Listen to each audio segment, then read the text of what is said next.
Um feliz sábado a todos vocês.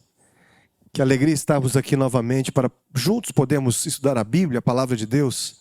Eu quero agradecer a presença de todos os amigos que estão nos visitando aqui. Pode ser que haja alguém que já há algum tempo não vem à igreja, ou quem sabe alguém que veio pela primeira vez.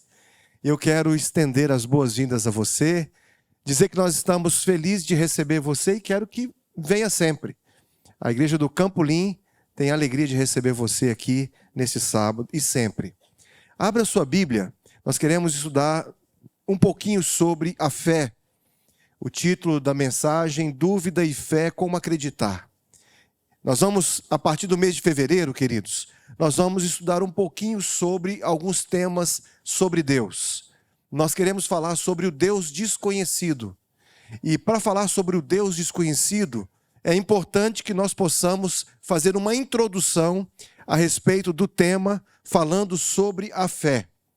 E eu quero que você acompanhe comigo esse raciocínio para que a gente possa, então, no mês de fevereiro, seguirmos a nossa série O Deus Desconhecido. Então, abra sua Bíblia, Hebreus capítulo 11, e nós vamos ler o verso 1. Hebreus capítulo 11, o primeiro verso. Vamos ler também o verso 2 e 3, mas vamos ficar somente no verso 1 nesse sábado. Está bem? Próximo sábado, nós teremos aqui uma festa de batismo. Nós teremos duas pessoas que serão selando a fé com Jesus, alguém que vai estar sendo recebida também como membro da nossa igreja, e eu quero que você participe desse momento especial. Orem por essas pessoas que estarão descendo as águas do batismo. Hebreus capítulo 11, verso 1 diz assim: Ora, a fé é a certeza de coisas que se esperam, a convicção de fatos que se não veem. Pois pela fé, os antigos obtiveram bom testemunho. Pela fé, entendemos que o universo foi formado pela palavra de Deus, de maneira que o invisível veio a existir das coisas que não aparecem. Nesta manhã, quero ficar apenas no primeiro verso da Bíblia, porque eu gostaria de abordar com vocês esse tema da dúvida e da fé. Será que pode haver uma conciliação entre essas duas palavras? Conta-se um conto que lá do Antigo Oriente, que a mentira e a verdade resolveram tomar banho num rio. E ambos entraram no rio e tiraram a roupa. E como a mentira é enganosa, e como sempre, ela decidiu sair da água primeiro. E a mentira, como era comum dela fazer sempre, ela vestiu as roupas da verdade. Ela se transvestiu de verdade, mas sendo mentira. A verdade, por outro lado, preferiu a verdade nua e crua. E por que eu estou falando isso e qual é a moral dessa história? A moral dessa história é que muitas pessoas estão sempre vivendo uma mentira, transvestindo-se de verdade.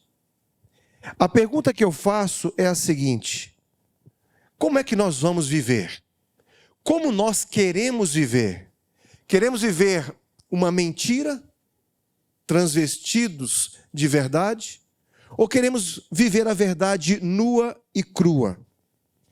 Hoje nós temos a opção de escolhermos que tipo de vida nós vamos ter. Nós podemos escolher crer ou não crer em algumas afirmações religiosas. Hoje no mundo existem muitas pessoas que já não acreditam mais na religião. Existem jovens que são comentados e são tidos pelos estudiosos como os desigrejados, e não só jovens, mas adultos também. E por que eles estão desigrejados? Porque eles não concordam com alguns discursos religiosos, com algumas crenças e tradições. E eles decidiram simplesmente não se identificarem com aquilo que eles não acreditam. a sua cosmovisão inevitavelmente vai levá-lo ou levá-la a algum lugar. Toda cosmovisão conduz a algum lugar. E a mensagem desta manhã, para você que está me ouvindo aqui ou você que está em casa, a nossa mensagem é uma mensagem que tem a ver com a crença na existência de Deus. Tem a ver com pessoas que perderam a fé ou pelo menos nutrem sérias dúvidas a respeito dela. Nesta manhã, talvez, alguém aqui na igreja, ou quem sabe alguém que está nos acompanhando em casa, seja um coração cético, que duvida, que questiona. O cético não é alguém que nega tudo, mas alguém que não aceita tudo facilmente. Não quero ser aqui simplista ao falar e ao definir o ceticismo, porque existem pelo menos 4 tipos de céticos. E o primeiro deles é o cético filosófico. Duvida da possibilidade de alcançar a verdade absoluta. Há também o cético científico, que duvida da possibilidade de alcançar, ou melhor, que nega tudo, ou melhor, não nega tudo, mas exige testes, dados, verificação. Existe também aquele que é o agnóstico. O agnóstico é uma pessoa que afirma não saber. Alguém que considera impossível saber com certeza se Deus existe ou não existe. O agnóstico diz assim: eu não sei se Deus existe. E talvez isso não possa ser comprovado. Talvez eu esteja falando a alguém que esteja me ouvindo aqui nesta manhã, ou quem sabe em algum lugar, talvez em sua casa, que é um deísta. Alguém que acha que Deus existe, mas que ele não se preocupa com a gente. O deísta, ele diz assim: Deus criou tudo. Deus estabeleceu as leis da natureza. Só que ele decidiu seguir o seu próprio rumo.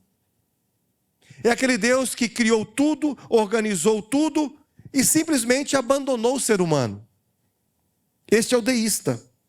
E por último, é possível que tenhamos contato com pessoas que simplesmente se designam ateus. O ateu, diante da pergunta, Deus existe?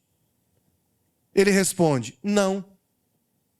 O ateu, na realidade, é aquele que julga Deus. Porque o fato dele não acreditar em Deus, o fato dele não provar que Deus existe, ou não ter como provar a existência de Deus, ele já diz que ele não existe. E por isso não crê.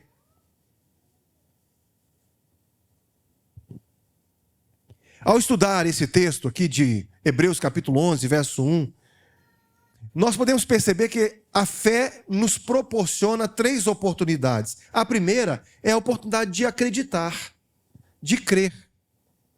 A segunda oportunidade é a oportunidade de ter esperança. Quando a gente, pela fé, acredita em algo, você vive com esperança. E, finalmente, a fé nos dá a oportunidade de colocar à prova aquilo que nós cremos. Benjamin Constant disse assim: sou demasiado cético para ser incrédulo. Em outras palavras, se eu questiono tudo, então eu preciso acreditar em alguma coisa. Não dá para só questionar, nós precisamos de acreditar em algo. Mas isso é bom. Duvidar, questionar é bom. Porque quando você questiona, quando você duvida, quem assim o faz se aproxima ainda mais de uma certeza. A dúvida pode levar a muitas respostas. E se você não questiona, nunca saberá. Por incrível que possa parecer, a fé, ela comporta dúvidas. É uma realidade inegável. René Descartes, ele produziu uma declaração de fé religiosa e ele criou um dos maiores insights confessionais. ele disse assim: o homem deve desconfiar de tudo para poder acreditar em alguma coisa. Isso quer dizer que quando eu me comprometo com a dúvida, eu encontro a produção de uma certeza inquestionável. Por isso o apóstolo Paulo diz assim: a fé, ela é um firme fundamento. Os filósofos modernos acataram o chamado método cartesiano. Descartes, ele criou a dúvida, a sistematização da dúvida. Ele é considerado o pai da filosofia moderna. E como cristãos, nós aceitamos a ciência, mas não o cientificismo. Nós aceitamos e buscamos a racionalidade, mas fugimos do racionalismo. Algumas pessoas chegam ao extremo e começam a tentar desvendar a Deus de um ponto de vista antropológico. Há religiosos conservadores que tomam o ateísmo como sinônimo de demonismo, de depravação, enquanto humanistas seculares o interpretam como sinal de superioridade, de uma clareza mental. Os dois estão equivocados. O ateu não é um demônio, não é um ser imoral. E o cristão não é um tapado também. Ninguém tem o direito de chamar o outro de imoral por sua descrença. Mas também não pode ser chamado de um idiota por sua fé. Foi feita uma pesquisa há alguns anos atrás. Foi, na verdade, um fórum sobre religião e vida pública. E foi feito nos Estados Unidos. E foi entrevistado uma quantidade muito grande de pessoas. E as pessoas eram cristãs e foram entrevistados também muitos que eram incrédulos. Não acreditavam. Religiosos e incrédulos. E a pergunta e as perguntas giravam em torno do que a pessoa compreendia a respeito do que era o cristianismo. E foi identificado que aqueles que não eram religiosos conheciam mais as crenças daqueles que eram religiosos. Dentre os que mais acertaram entre os religiosos estavam os judeus, que não acreditavam que Jesus era o Messias, e nem acreditam que ele é o Messias, e os mórmons, que no conceito de alguns especialistas em heresia, consideram hereges. Mas esses foram os que mais conheciam sobre o próprio cristianismo. Não é de admirar que uma pessoa que tem, por exemplo, um clube de futebol, que torce para um time, que o seu adversário conheça mais sobre o seu clube do que ele mesmo? Qual é a mensagem que fica quando isso acontece? Agora, é interessante que, no final de 2013, foi feita uma pesquisa semelhante. Foi feita lá na Inglaterra, no Reino Unido. E essa pesquisa foi feita somente entre os adultos. E olha só o resultado dessa pesquisa. Cerca de 5% disseram que o Papai Noel estaria citado no Evangelho de Lucas. Imaginem. 7% diziam, nessa pesquisa, que a árvore de Natal fazia parte original do lugar onde Jesus nascera. E essas informações foram tiradas do livro O Ceticismo da Fé, do Dr. Rodrigo Silva, na página 25. Agora, uma pesquisa semelhante foi feita nos Estados Unidos, e lá nos Estados Unidos, 4% desses pesquisados eram agnósticos e ateus. O restante eram cristãos religiosos. Olha só o que eles descobriram. Foi feito na Califórnia. 93% das residências pesquisadas diziam ter um ou mais exemplares da Bíblia. 12% dos entrevistados garantiram ler as Escrituras todos os dias da semana. 38% disseram que recorriam a ela, a Bíblia, momentaneamente, quando se encontravam em apuros ou algum tipo de dificuldade. 57% confessaram que passavam mais de uma semana sem ler a Bíblia. 31% acreditaram ou acreditavam que o ditado popular "Deus ajuda a quem cedo madruga" está nas páginas da Bíblia. Eu estou falando dos cristãos em geral. Nós, os adventistas, temos um conhecimento, foi considerado já o povo da Bíblia, né? 48% acreditavam que o livro de Tomé, que é um livro apócrifo, eles acreditavam que Tomé era um livro que fazia parte do livro, do cânon da Bíblia cristã. 52% não sabiam que existia o livro de Jonas. E pasmem, 58% desconheciam quem pregou o Sermão do Monte. A pergunta que eu faço é a seguinte, e você que está me acompanhando, você que está em casa talvez, em busca de algumas respostas, e para você que está aqui, que congrega conosco aqui em nossa igreja, a pergunta que fica é a seguinte: nós cremos baseado em quê? Como cristãos, como filhos de Deus, como adventistas, nós acreditamos baseado em quê? Essa é uma questão que deve nos incomodar, ou pelo menos nos despertar. É a tradição que nos move como cristãos? É a cultura religiosa que nos faz acreditar e ter fé? O apóstolo Paulo disse que a fé é o firme fundamento. E ele diz assim: de sorte que a fé, ela vem pelo ouvir, e o ouvir a palavra de Deus. Romanos capítulo 10, verso 17. Um professor de uma faculdade, ele disse assim certa vez, com certeza esse professor era um professor incrédulo.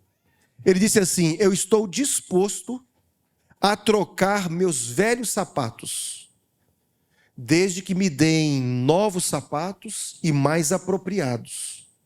O que eu não posso ficar é descalço, nem de sapatos errados. Não faz muito sentido isso? Uma pessoa incrédula não vai mudar as suas crenças, não vai deixar os seus velhos sapatos para aceitar novos sapatos, se estes não forem apropriados, se não fizer sentido. Ele não pode ficar descalço, dizia ele, e nem ter os sapatos errados. A fé, queridos, ela nos proporciona esperança. Isso é maravilhoso. E agora eu quero falar de alguma coisa que está mais próximo de nós. Às vezes, em nosso meio, existem alguns costumes e algumas crendices. Não sei se você já parou para observar isso, mas não é o caso de todos nós. Mas alguns têm um certo ufanismo religioso. É aquele sujeito que leva e acredita e crê que todo tipo de ética, todo tipo de honestidade, todo tipo de vida espiritual fora do seu próprio sistema de valores não importa. Só eu que estou certo, só a minha igreja é que está certa. Quem disse que a fé adventista é que salva? Eu posso dizer assim que o que me salva é a minha igreja? Eu posso encontrar na igreja salvação? Posso. Porque eu posso encontrar Jesus na minha igreja. Mas eu posso encontrar Jesus em qualquer outro lugar. Porque Jesus, ele está em todos os lugares. Eu posso estar numa vida de pecado, miserável lá, afundado no lamaçal. Lá Deus pode me alcançar. Portanto, ser adventista não quer dizer que eu estou salvo. Porque eu posso ser também um adventista, eu posso ser um cristão e não estar salvo. Ou dizer ser cristão e não estar salvo. A fé que salva é a fé cristã, que é baseada no discipulado de Jesus.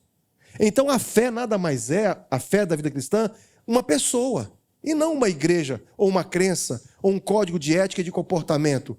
A fé é Cristo. Lembram vocês quando aquela mulher foi curada? Aquela mulher que tinha uma hemorragia? A Bíblia diz assim que ela, pela fé, ela dizia assim: se eu tão somente tocar em suas vestes, ficarei curada. Tendo ouvido falar daquela mulher, da fé daquela mulher, aquela mulher, tendo ouvido falar de Jesus, ela se aproximou dele e tocou as vestes. E Jesus falou com ela assim: quem me tocou nas vestes? Aliás, ele perguntou no meio da multidão: quem me tocou nas vestes? E aí os discípulos disseram assim: Senhor, a multidão te comprime, tem um monte de gente aqui ao nosso redor, todos estão tocando em nós e no Senhor também, como vamos saber? Veja a displicência dos discípulos. Mas Jesus Cristo sabia que um toque diferente havia tocado nele. Era o toque da fé. E ele faz uma pergunta: quem me tocou nas vestes? Isso demonstra o carinho de Jesus. Jesus, ele lida com cada um de nós de maneira individual e particular. E aí ela, cônscia do que nela havia acontecido, ela então diz toda a verdade. Aí Jesus fala para ela uma coisa. Jesus diz para ela assim: filha, a tua fé te salvou. Naquele tempo, havia uma crença popular de que um curandeiro, ou quem sabe alguém pudesse, através da sua sombra, pudesse comunicar saúde. A Bíblia inclusive declara que quando os apóstolos passavam, juntamente com Jesus, muitas pessoas se jogavam na sombra dessas pessoas para serem curadas, crendo que a sombra de um curandeiro pudesse comunicar saúde, vitalidade e cura. Mas quando Jesus falou assim para ela: a tua fé te salvou, filha, a tua fé te salvou, Jesus queria descartar completamente qualquer ideia de que pudesse haver algum mérito no manto para curar, ou na sombra de um curandeiro. O mérito estava onde? Na fé. E a fé é um dom de quem? De Deus. Então quando Jesus disse assim: filha, a tua fé te salvou, em outras palavras, Jesus Cristo disse: eu te salvei. Foi eu quem te curei. Agora vai e fica livre do teu mal. Ela se apropriou da fé e foi curada por Jesus. Isso é algo extraordinário. Martin Luther King, ele disse assim: o que me impressiona não é o grito dos maus, mas o silêncio dos bons. Não sei se foi exatamente uma frase de Martin Luther King ou se foi uma paráfrase de uma outra pessoa, mas o fato é que esse é um tendão de Aquiles da religiosidade em todos os tempos. É uma pessoa que professa algo que não vive. Querem ver um exemplo do que eu estou dizendo? Quando você está jogando futebol e nós estamos jogando futebol, qual é o nosso palavreado? Isso aqui é uma coisa séria.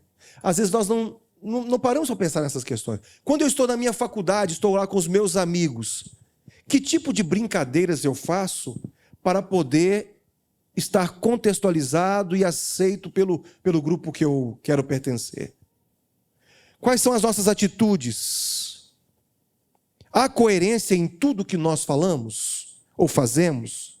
A incoerência dos que dizem ser crentes é difícil de ser digerida pelos incrédulos. Quando existe incoerência. Talvez você se escandalize agora com o que eu vou dizer, mas eu estou dizendo isso aqui com todo carinho, porque isso tem a ver muito comigo, com todos nós. Há situações em que é mais fácil encontrar sexo na esquina do que um abraço no culto.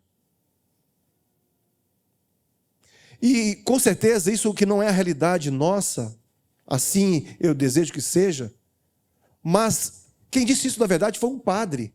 Ele disse assim: é mais fácil você encontrar sexo na esquina do que abraço na missa. Será que alguém pode estar vivendo uma realidade como essa? Vive uma realidade na igreja e outra fora? Vive uma realidade aqui no culto e outra no seu ambiente de trabalho? A fé promove esperança. Deus não precisa de defensores, Deus precisa de testemunhas. Qualquer um de nós aqui pode defender a fé. Qualquer um de nós aqui pode argumentar de forma lógica e sistemática, e através de uma teologia sistemática, apresentar a pessoa de Deus. Mas Deus não precisa de quem o defenda. Quando você lê a Bíblia, logo ali no Gênesis, você encontra a primeira frase da Bíblia, já é uma demonstração disso que Deus não espera se defender e também que o defenda. A primeira frase que está no Gênesis é, em hebraico, Bereshit bara Elohim, que quer dizer, no princípio criou Deus. Deus simplesmente começa nas Escrituras, através da inspiração que deu a Moisés, dizendo, no princípio criei. Ele não diz, não tenta provar que ele é o Criador, ele disse, eu criei. E não preciso de me defender. E não preciso de defensores também. Sabe o que Deus precisa? Deus precisa de testemunhas. Apóstolo Paulo aqui, quando ele trata de Hebreus capítulo 11, ele não quer explicar o que é fé. Paulo quer demonstrar o que a fé faz. O que ela opera. Diz a Bíblia, a fé é a certeza das coisas que se esperam, a convicção de fatos que se não veem. E ele diz aqui no verso 2, pois pela fé os antigos obtiveram bom testemunho. Bom testemunho. Aqui a palavra testemunha é tão importante, e é tão importante o fato de sermos testemunhas, que a palavra testemunho aparece aqui no verso 2, aparece 2 vezes no verso 4, aparece mais uma vez no verso 5 e ainda aparece mais uma vez no verso 39 do capítulo 11. Porque Deus se importa com aqueles que são suas testemunhas. H.L. Mencken, um editor cínico, ele definiu a fé assim: uma crença ilógica na ocorrência do impossível. Quando a gente não vive o real cristianismo e a gente é incoerente naquilo que a gente fala e que a gente vive, isso é traduzido dessa forma: o que ele crê é ilógico na ocorrência do impossível. Não faz sentido. Agora, ninguém pode questionar uma alma transformada pelo poder do Espírito. Ninguém pode questionar uma alma que pela fé se apropriou da graça e foi transformado por Jesus. Eu posso questionar uma igreja. Eu posso questionar um sistema religioso. Eu posso questionar uma pessoa que diz uma coisa e não vive aquilo que diz. Mas é impossível você contestar ou questionar uma alma que foi transformada. Um indivíduo que era um ébrio, um viciado em bebidas alcoólicas, um alcoólatra. Ele batia na esposa, ele agredia os seus filhos e de repente ele aceita Jesus pela fé e ele é transformado pelo poder do Espírito. Aí esse homem agora, ele passa a ser carinhoso em casa. Esse homem agora passa a ser uma pessoa sensível em relação aos filhos. Você pode questionar o que você quiser e eu também, mas você não pode questionar uma alma transformada pelo Espírito. Uma alma transformada pelo Espírito Santo é o único argumento irrespondível em favor do Evangelho. O testemunho é muito importante. A fé, queridos, é o maior poder que existe no mundo. E eu quero caminhar aqui para as minhas considerações finais dizendo o seguinte: quem tem fé tem esperança. Em algum outro momento eu quero falar sobre como a fé ela pode me ajudar para que eu possa provar aquilo que eu acredito. As pessoas para as quais Paulo escrevia em Hebreus estavam querendo voltar para o judaísmo, seguindo a Moisés. O que Paulo tentou fazer aqui foi que eles ficassem firmes na promessa de Cristo. A verdadeira fé bíblica não consiste em um otimismo cego, nem num sentimento forçado. Não significa crer apesar das evidências. Isso significa superstição. Paulo deixa claro que apesar do que os incrédulos dizem, a fé é algo prático. E pode ser algo prático na vida de qualquer um de nós. J. Oswald Sanders, ele disse assim: a fé permite à alma que crê tratar o futuro como o presente e o invisível como o visível. A minha pergunta é: qual vai ser a roupa que nós vamos nos vestir? Contamos aquele conto lá do Oriente Médio, da mentira que entrou na água, depois de ter tirado a sua roupa, juntamente com a verdade, que também havia tirado a sua roupa. E a mentira, enganosamente, saiu ali pegando as vestes da verdade, transvestindo-se como verdade, mas era mentira, continuava sendo mentira. Porém, a verdade se negou a vestir as vestes da mentira. Ela era uma verdade nua e crua. Assim como aquele alcoólatra que eu já tive a oportunidade de contar para vocês aqui, eu acho que ela é muito apropriada para essa ilustração. Aquele indivíduo que aceitou pela fé Jesus. Era um incrédulo. Não acreditava em quase nada e a sua vida era uma vida de vícios. Ele bebia, fumava, ele estava sempre envolvido com coisas que não eram apropriadas, mas pela fé ele aceitou a Jesus Cristo. Ele aceitou Jesus e ele foi transformado pelo poder do Espírito. E ao ser transformado pelo poder do Espírito, ele agora vai para a igreja. E ele então, voltando da igreja, com a sua Bíblia debaixo do braço, ele então se encontra com 3 ex-companheiros de vício. E aí aqueles 3 companheiros de vícios, cobrindo de ridículo, começaram a dizer assim: quer dizer que agora você anda acreditando na Bíblia? Quer dizer que agora você anda acreditando em Jesus, em Deus? Quer dizer que agora você tem fé? Quer dizer que agora você anda acreditando que Jesus fez milagres? Eu não acredito. E zombavam dele. Quer dizer que agora você anda acreditando que Jesus Cristo transformou água em vinho? É isso. Aquele homem, ex-alcoólatra, que foi transformado pelo poder do Espírito, olhou para aquele que o interpelava e disse assim: sim, eu creio nos milagres de Jesus, porque na minha casa ele transformou a cerveja em pão para os meus filhos. Meus queridos amigos, o novo nascimento, a transformação de uma vida pela fé, é o único argumento irrespondível em favor do Evangelho. Você pode questionar estruturas, você pode questionar pessoas que não foram transformadas, que vivem uma mentira, transvestindo-se de honestidade, de verdade, mas você nunca vai poder questionar uma alma transformada pelo poder do Espírito. Esse é o único argumento irrespondível em favor do Evangelho.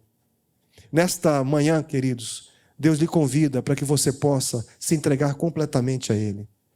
Nós estamos aqui introduzindo um tema que vai nos dar base para podermos trabalhar a próxima série que vamos estudar, o Deus desconhecido. Como não vamos crer em alguém que é tão real? Às vezes nós não conseguimos provar que Ele existe. E temos que aceitar pela fé. Mas nós podemos sentir, nós podemos imaginar o que está por trás de tudo que existe nesse mundo, porque não há possibilidade de sermos tão perfeitos como criaturas humanas, se não houver alguém que possa ter idealizado o corpo humano, as coisas na natureza, as leis que estão vigentes na natureza. Você gostaria de compreender mais a Deus? Como Ele é e como Ele se comporta? Eu espero que você, pela fé, se aproprie desse conhecimento e que cada dia você cresça mais em sua religiosidade. Você gostaria de entregar sua vida a Jesus esta manhã? Gostaria de dizer assim: Senhor, eu quero te conhecer ainda mais. Ajuda-me na minha pequena fé, na minha pouca fé. Eu quero te compreender ainda mais. Você gostaria de dizer isso nesta manhã? Que Deus te abençoe. Feche seus olhos agora e ore comigo. Querido Pai, obrigado, Senhor, porque o Senhor é um Deus que nos criou e cuida de nós. Obrigado, Senhor, porque a fé é o firme fundamento daquilo que nós esperamos.